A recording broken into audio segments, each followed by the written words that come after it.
आज की ये कहानी दो कहानियों का संगम है। एक कहानी में भगवान विष्णु के वाहन गरुड़ राजनीति बदलने चले थे और दूसरी कहानी में मानव नियति को पहचान नहीं पाया था। दोनों कहानियाँ एक ही सत्य कहती हैं, जो होना है वो होकर ही रहता है। मृत्यु वही सत्य है जो हमारे हाथ में नहीं है, लेकिन मृत्यु से पहले की जीवन की तैयारी ये केवल हमारे हाथ में है।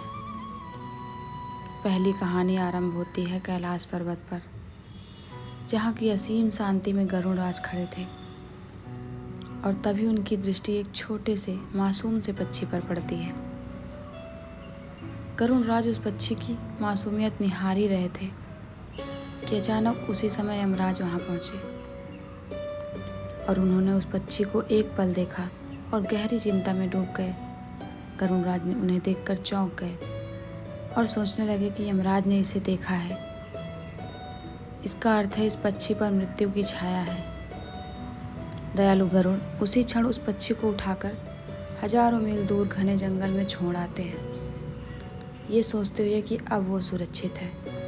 उस पक्षी को जंगल में छोड़कर गरुड़ कैलाश पर जब वापस आते हैं तो यमराज से पूछते हैं, हे काल पुरुष, उस पक्षी को देखकर आप इतने चिंतित क्यों हो गए थे? यमराज शांत स्वर में, हे गरुड़ देव, मैं चिंतित नहीं था, आश्चर्यचकित था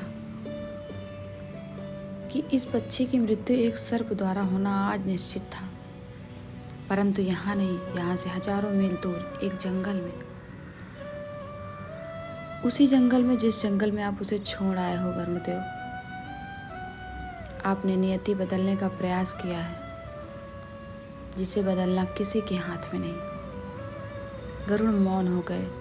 उन्हें अब समझ में आ गया कि मृत्यु अटल है, सत्य है, निश्चित है।